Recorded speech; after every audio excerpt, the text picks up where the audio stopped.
네, 일본의 일방적인 수출 규제 조치 이후 우리 정부의 강력한 카드 가운데 하나인 지소미아 연장 여부에 대한 논의가 한창입니다. 들으신 대로 청와대가 막판 고심 끝에 과연 어떤 결론을 내놓을지 주목됩니다. 네, 지소미아 연장 여부가 평행선을 달리고 있는 한일 관계에는 어떤 영향을 미칠지 오늘 조목조목 짚어보도록 하겠습니다. 조성열 국가안보전략연구원 자문연구위원, 하종문 한신대 일본학과 교수 나오셨습니다. 네, 안녕하십니까? 안녕하세요. 오셨습니까? 자, 지금 시각이 3시 25분이니까요. 아마 NSC 상임위 열리고 한 30분 좀 안 됐습니다. 결론은 이미 나 있을 것 같다라는 생각이 들고 어떤 식으로 과연 우리가 지소미아 연장에 대한 입장을 밝힐지 혹시 전망을 좀 해보시죠. 예, 지금 우리가 이제 폐기냐 연장이냐 두 가지를 얘기하고 있습니다만은 예. 사실은 이제 그 사이에도 한 두 가지 정도의 옵션이 있습니다. 일단 우리 정부가 일본의 이제 수출 규제에 대해서 수출 규제 화이트리스트에서 우리 배제한다는 것은 안보 협력국으로 인정하지 않겠다는 것이기 때문에 그 군사 정보와 같이 이제 고급 정보를 안보 협력국이 아닌 일본에 줄 수 없다 이런 게 논의거든요. 근데 일본이 이제 여전히 수출 규제를 이제 풀지 않은 상태에서 우리로서는 칼을 뽑았는데 이거를 그대로 다시 집어넣는 것은 상당히 위험 부담이 있습니다. 호박이라도 잘라야 될 것 같습니다. 우리 국내 여론 부담이 있습니다. 그래서 아마 연장하더라도 아무 얘기 없이 그냥 넘어가지는 않을 겁니다. 그냥 넘어가게 되면은 이제 자동 연장이 되는데요. 이렇게 되면은 국내 여론의 어떤 질타를 받을 수가 있습니다. 그렇다고 해서 칼을 뺐다고 무조건 아무거나 또 휘두를 수는 없는 거고요. 부담스럽죠. 예, 그렇게 되면은 이제 한일 관계뿐만 아니라 무엇보다도 이제 그 미국이 추진하는 이제 한미일 안보 협력의 틀을 깨는 게 되기 때문에 잘못하면 이제 책임이 우리에게 돌아올 수가 있습니다. 그래서 중간의 과정들이 있는데요. 크게 두 가지가 있습니다. 기본적으로 폐기를 하더라도 티사라고 그래서 2014년 12월에 한미일 정보 공유 약정을 체결한 게 있습니다. 그래서 일단 2016년하고 17년 두 해 동안 운영된 경험이 있는데요.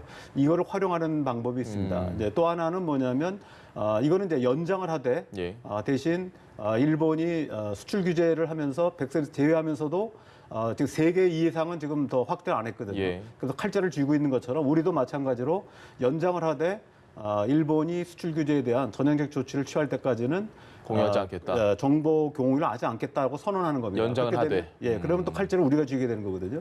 그래서 한미일 안보 협력의 틀은 유지하면서 다시 말하면 한미 관계는 유지하면서 일본에 대해서는 이제 대응 조치를 하는 이런 방법이 있습니다. 그게 네 가지로 나눠볼 수가 있겠습니다. 조 의원 개인적으로는 제일 마지막에 말씀하신 연장을 하되 일시적으로 정보 교류는 중단을 이 방안을 좀 찬성하시는 것 같아요. 예, 제가 그 제안을 했었고요. 국회 세미나에서 그걸 제안했고 대체적으로 그 부분들이 한미 동맹을 고려하거나 또는 이제 일본에 대한 대응 조치 성격도 있으면서도 우리가 한미일 공유 틀을 유지한다는 의미에서 가장 설득력이 있지 않을까 생각하고 있습니다. 알겠습니다. 하 교수님은 어떻게 좀 전망하십니까? 예, 저는 역시 연장을 한다는 쪽이 아무래도 전 대세일 것 같고요. 근데 문제는 연장을 할 때 만약 발표를 한다면 그러니까 어떤 의미 부여를 하면서 연장이라는 사태를 우리가 표현을 할 것인가 그게 중요할 것 같은데요. 물론 말씀하신 그 안보 협력의 차원이라든지 그동안 수출 규제로 이제 한일 관계가 굉장히 어려운 상황도 있습니다만 지난 광복절 경축사에서 대통령께서 일단은 대화와 타협으로 인한 대결이 아닌 이쪽으로 가닥을 잡으셨는데 여기서 지소미아 부분은 미국께서 계속적으로 그 나름대로는 연장 쪽에 시그널을 보내고 있는 상황이라는 거죠. 그런 여러 가지 정보를 감안한다면 오히려 일본 쪽에서 지금 이제 수출 규제가 있다고 하더라도 적어도 한국은 안보 협력 부분에 대해서는 일본을 신뢰하겠다라고 하는. 그러니까 조금은 우리가 불리하다고 보이지만 그렇게 조금 더 큰 의미에서 우리가 크게 대승적으로 안고 가는 모양새가 저는 일본하고의 타협에서도 조금 더 유리하지 않을까 싶은 생각도 있습니다. 알겠습니다. 그러니까 말은 안 해도 자동 연장이 되는 거잖아요. 그렇습니다. 그러지 말고 어떤 메시지를 내는 게 좋다라고 보시는 거네요. 그렇죠. 오늘 NSC가 열린다고 한다면 그 안에서 결정이 나고 그러니까 이틀이 있어서 자연스럽게 연장이 된다고 한다면 우리가 오히려 의미 부여를 하지 않는 거라는 거죠. 그러니까 지금까지 그렇게 많이 언급을 했으면서 조금 더 우리 나름대로 다 알고 있는 얘기지만 지금 현재 상황에 대한 또 나름의 해법이다. 즉 어떤 의미에서는 카드가 바뀐 거죠. 전략적 모호성에서 파기할지 모른다가 아니라 우리는 차라리 대승적으로 연장을 하겠다라고 선언하는 것은 어떨까 싶다라는 것입니다. 알겠습니다. 어제 이 아소다로 외무상 강경화 장관 만나서 대화를 했는데 큰 분위기 전환은 없는 것 같지만 이런 생각이 들었습니다. 일본이 먼저 지소미아 얘기를 꺼낸 걸 보면 그 과거에 초계기 조사, 레이더 조사, 사실 이게 저공 비행이 문제였잖아요. 근데 일본이 계속 레이더 얘기를 하면서 마치 그게 본질인 양 얘기를 꺼낸 것, 그게 떠오른 이유가 지소미아 얘기를 계속 꺼내면서 경제 보복 얘기는 좀 뒤로 가는 듯한, 일본이 마치 그걸 계속 강조하고 싶은, 어떻게 좀 보십니까? 예, 근데 사실 일본이 이제 포토 레지스트리 부분에 대해서 예. 두 차례에 걸쳐서 수출 허가를 냈거든요. 근데 사실은 일본에 좀 관계가 있다고 생각합니다. 예. 그러니까 한국, 우리 삼성이라든지 우리 대기업들이, 반도체 기업들이 아직 그 안전하게 물량 확보를 하지 못한 부분은 지금 안 풀고 있거든요. 예. 근데 포토 레지스트리 부분은 벨기에하고 네덜란드에서 이 공급선을 확보했습니다. 확보하니까 지금 푸는 거거든요. 사실 일본이 한두 번이 아닙니다. 우리 부품 소재 산업들이 발전하지 못한 이유는 예.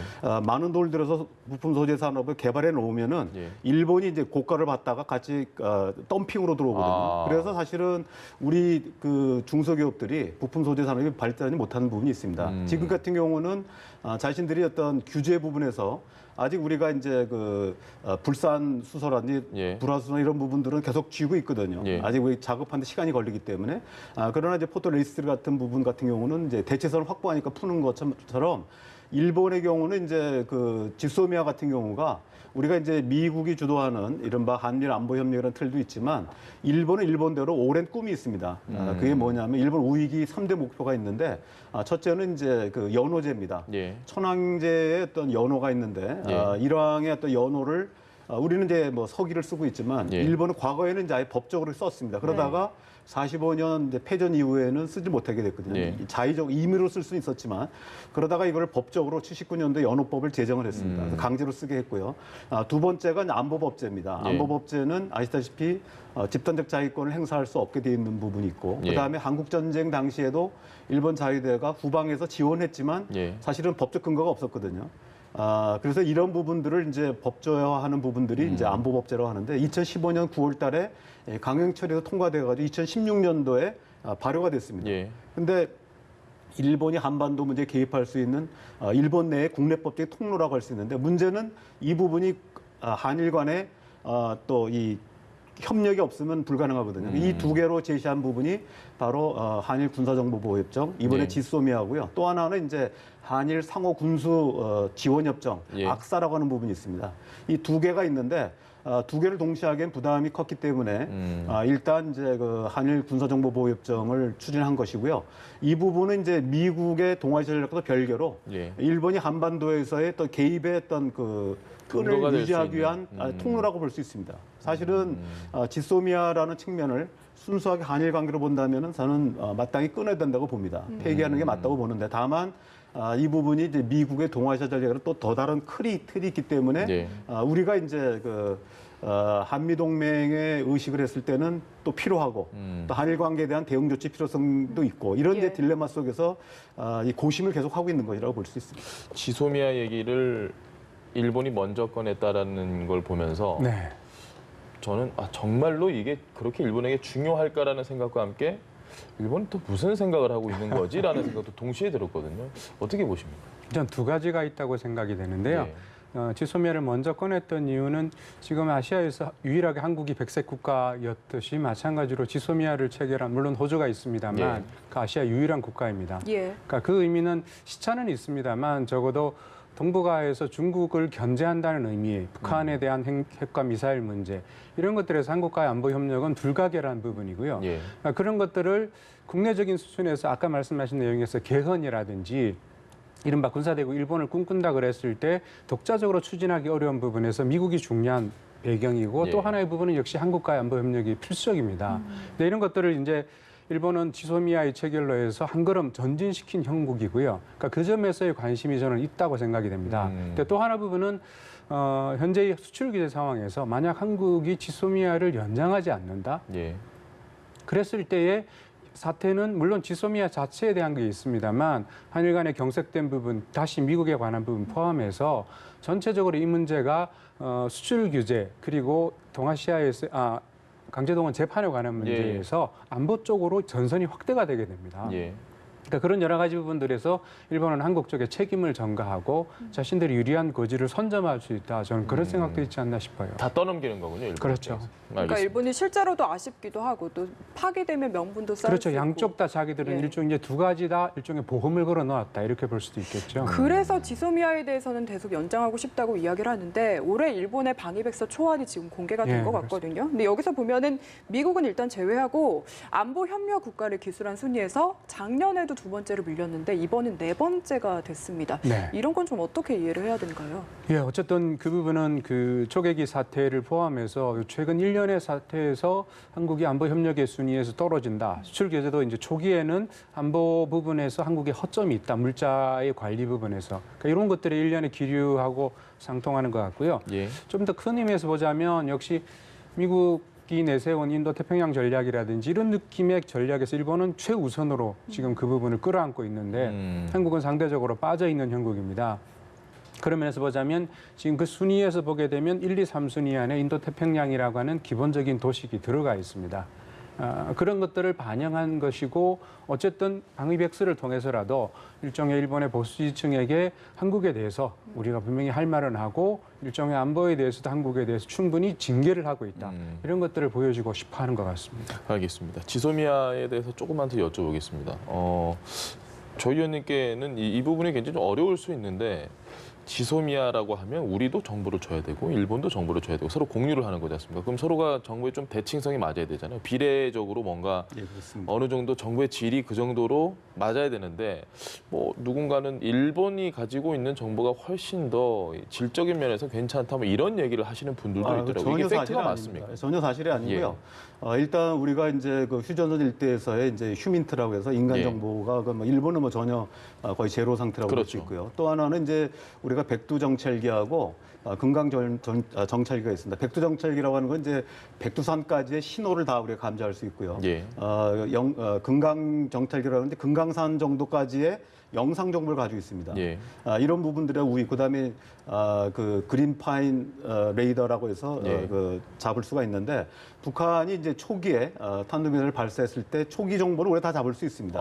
그리고 남쪽으로 오는 건 다 잡을 수 있는데 문제는 이제 그 지구가 둥글기 때문에 예. 이게 400km가 넘어가게 되면 수평선 넘어가 됩니다.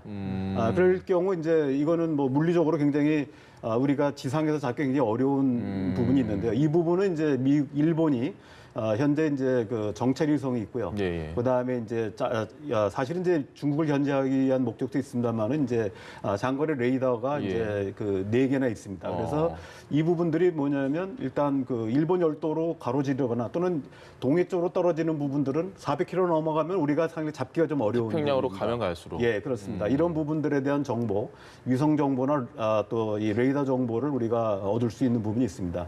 그래서 이런 부분들은 사실은 그러면은 2016년 11월 23일 지소미아 이전에 어떻게 했느냐? 예. 사실은 이거는 이제 우리가 주한미군, 그러니까 주일미군이 가지고 주일미군이 주한미군하고 공유가 돼 있으니까 미국을 통해서 가져왔던 겁니다. 그래서 사실은 그 동안에도 우리도 크게 불편함이 없었는데 다만 이제 이 정보 입장에서 본다면 크로스 체크가 중요한 거니까. 예. 그러니까 우리가 파악하고 있는 정보, 미국, 일본 이런 정보를 종합하면 그만큼 정확도가 높아지기 때문에 사실은 뭐 필요성이 없다라고 하는 건 사실이 아니고요. 예. 또 누가 더 필요하냐라고 하는 부분인데 뭐 그런 부분에서는 아까 말씀드렸지만 초기 정보는 우리가 조기 탐지할 수 예. 있는 정보는 일본은 가질 수가 없습니다. 우리가 가지고 있고요. 일본 정보는 이제 우리가 종합했을 때 일본의 도움을 얻어서 최종적인 이제 착점을 이제 확인하는 의미가 있습니다. 그래서 어디가 더 우위에 있다라고 할 수는 없고요. 뭐 군사적인 의미로 본다면 당연히 우리가 가지고 있는 정보도 필요하다고 봅니다. 예. 일본 입장에서 본다면은 특히 이제 일본의 경우는 그 무력 공격 사태법이라고 해서 예. 일본이 공격받았을 때 이른바 선제 공격할 수 있는 적기지 공격론이라는 게 나와 있습니다. 아베 총리 때 만들어진 예. 건데 여기에 따르면 북한이 일본을 향해서 탄도미사일을 발사할 조짐이 보이면 먼저 미사일을 때리겠다라고 해서 이 부분은 이제 사실 위헌 논란이 있습니다만은 예. 현재 일본의 이제 정책으로 지금 채택한 바가 있습니다. 근데 이 부분에 대해서는 사실은 우리가 정보를 안 주면은 그 초기 정보를 얻을 수가 없습니다, 일본이. 저희가 가장 빠른 그렇죠. 거네요. 그래서 우리나라가 군사적으로 보면 초기 대응하는 게 중요하기 때문에 우리 정보가 더 중요하고 다만 이제 우리 입장에서 보더라도 일본 정보가 필요 없는 것이 아니라 그 이후에도 예, 날아가는 그렇죠. 최종적으로 예를 들면 지난번에 우리가 이제 약 400km라고 해서 판단 내렸는데 예. 나중에 보니까 이제 일본 정보를 받아서 보니까 600km였다. 예.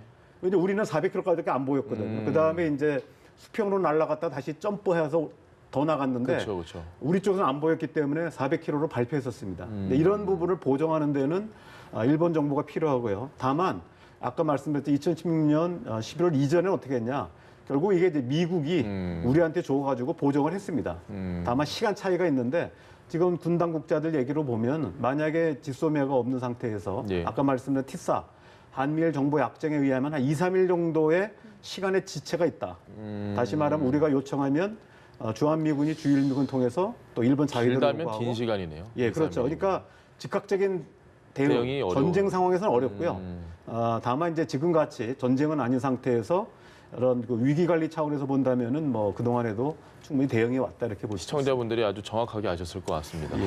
네, 결국에 이 지소미아는 한일 간의 상호 관계인 거고 특히 미국과의 관계도 고려를 해야 되는 문제인데 오늘 방한 중인 비건 대표와 김현종 2차장이 만났거든요. 네. 1시간 정도 이야기를 했는데 비건 대표가 또 한미일 관계를 먼저 언급을 했다고 해서 주목이 되더라고요. 어떤 이야기도 오갔을 거라고 보시나요?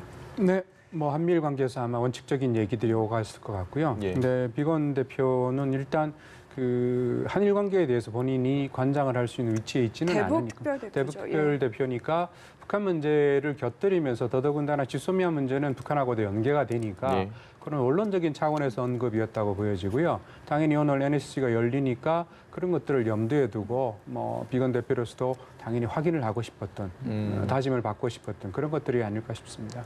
미국 입장에서는 지금 지소미아 관련해서 뭐 연장을 한다, 파기를 한다, 아니면 뭐 좀 공유를 안 해준다 여러 가지 얘기가 나오는 지금 상황이 굉장히 불편할 거라고 보십니까? 사실은 우리 정부가 결정하면 미국이 뭐 우리의 주권 상황이기 때문에 예. 미국이 할 말은 없다고 봅니다. 별 신경 안 쓸까요, 그럼? 신경은 쓰이죠. 예. 신경은 쓰이는데 이 부분에 대해서 이래라 저래라 할 수 있는 건 아니고요. 예. 다만 그러니까 자기네 입장을 계속 얘기하는 것이고 지금 이제 방금 얘기하신 것처럼 이번에 이제 비건이 왔을 때 자기 담당이 아니거든요. 예. 아닌데 어쨌든 이제 북핵 문제를 푸는데 일본과의 협력이 필요하고 필요하죠. 또 중국과의 협력도 필요하고 이런 부분에서 원칙적으로 이런 한일 관계가 악화됐으면 좋겠다. 지소미아라고 하는 게 지금 이제 마침 또 오늘 NSC 상임위가 열리니 우선 아마 어떤 입장이냐고 먼저 물어봤을 것 같고요. 그다음에 미국으로서는 어쨌든 한일 관계가 잘 갔으면 좋겠다. 아마 이런 정도로 얘기했을 거라고 봅니다. 기술적으로는 지소미아가 미국에게 아주 중요한 건가요? 아니면 상징적인 의미가 있는 건가요? 저는 이제 지금 당장은 뭐 실제로 그 일본이 가지고 있는 정찰 위성 정보가 굉장히 우리보다 앞서는 거, 우리 하나도 없기 때문에 예. 일본은 6개, 7개 정도가 있는데 정찰 위성 정보인데 일본이 이제 사실 군사 위성이 아닙니다. 정찰 위성이어가지고 이게 해상도가 이제 약 45cm 정도를 이제 볼 수 있다고 합니다. 반면에 미국의 군사 위성은 15cm까지 탐지가 가능하거든요. 굉장하네요. 예, 그래서 사실은 뭐 정보의 정확성으로 보면 그러니까 미국이 필요한 건 아닙니다. 아쉬울 필요가 없는 거죠. 미국이 아쉬운 건 아니고 예. 다만 미국이 이제 인도태평양 전략을 구현하는 데 있어서 한국과 일본이 동맹국이잖아요, 각각.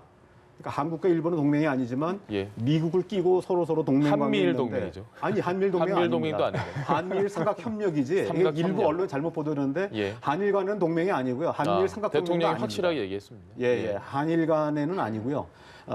이번에 지소미아가 최초의 군사협정입니다. 한일 간에. 그전에는 군사협정이 없었습니다. 상징적인 의미도 크겠네요. 상징적인 것이고 미국은 오랫동안 이제 한일 간의 관계를 동맹화하기를 원했던 거죠. 근데 만약에 한일이 동맹이 되면 한미일 지역 동맹이 됩니다. 그러면 이제 유럽의 나토와 같은 경우인데 결국 뭐가 됩니까? 가상적이 필요한데 이렇게 되면 이제 결국 중국이 될 수밖에 없어요.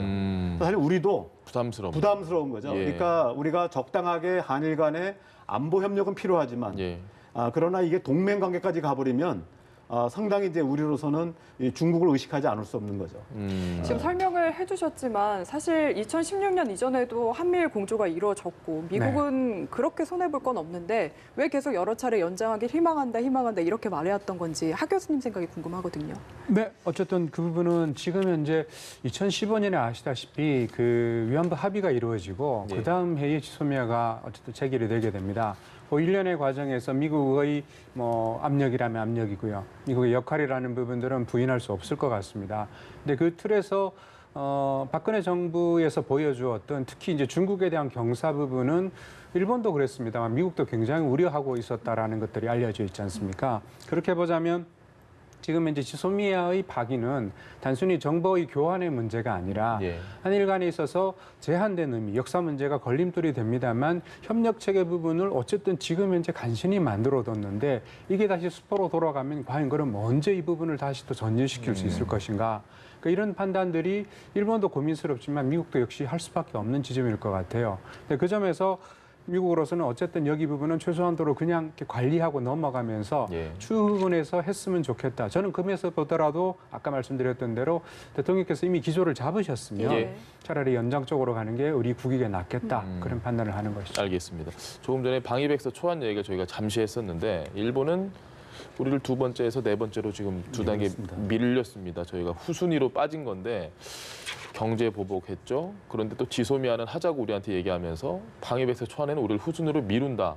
저희는 도대체 일본을 어떻게 이해를 해야 될까요? 그러니까 일본이 이제 방위백서뿐만이 아니고요. 이제 외교부 홈페이지나 또 아베 총리의 발언에서 보면은 아베 총리가 이제 2012년 12월에 처음 이제 다시 이제 2기 내각이 출범했는데 이때 처음 얘기할 때는 이제 가치관을 공유하고 있다라고 얘기했거든요. 가치를 공유하는 국가라고 한든 것처럼 지소미아를 연장하되 정보 교류를 중단하는데 그냥 중단하는 것이 아니라 일본이 수출 규제에 관해서 전향적 조치를 취한다면 우리도 또 정보를 줄 수도 있는 거죠. 근데 우리가 일본이 끝까지 태도 변화가 없다면 역시 계속 우리도 또 그 입장을 취할 수 있는 그런 게 아닌가 생각합니다. 네, 오늘 제대로 배운 것 같습니다. 강제 동원 피해자 배상 문제라고 해야 되는데 이 부분은 교수님께도 좀 여쭤봐야 될 것 같아요. 사실 원칙적으로는 일본에서 당연히 사과를 하고 인정을 하면 좋겠지만 현실적으로 좀 풀리기 어려운 문제지 않습니까? 우리 정부가 뭐 할 수 있는 대안 같은 거 어떤 게 좀 있다고 보시나요? 일단은 외교 장관 만남에서 대화가 있어야 한다라는 거에서 원칙적으로 합의를 했고요. 그다음에 강제동원 재판 문제가 문제의 출발이었고 근원이다라는 것도 인식을 같이 했다고 했습니다. 이 부분이 이제 외교적인 채널에서의 논의가 이루어질 것 같고요. 그다음에 경산성에서 지금 세코 장관이 얘기했던 부분이 지난달 12일에 있었던 게 그게 협의인가 아니면 설명회인가 이걸 놓고 결국 그 설명회로 해달라라는 부분에 대한 얘기를 했었고 그다음에 한국이 수출 관리에 대한 부분을 어쨌든 시정하게 되면은 이 부분에 관해서도 논의가 가능하다. 그러니까 지금 두 가지 트랙에서 경산성과 외무성에서 대화에 대한 부분에 일본 쪽에 시그널이 왔다고 생각이 됩니다. 약간은 문을 열어둔 겁니다. 그렇습니다. 그러면서 보자면 이게 7월 내지는 8월 초중순까지와는 달라진 상황인 것 같고요. 근데 이게 이제 8월 28일 이후에 백색 국가가 되고 난 다음에 일본이 곧바로 한국의 여러 가지 물품에 대해서 사실은 제재를 하려고는 보이지는 않습니다. 마찬가지로 일본도 속도 조절을 할 것 같고요.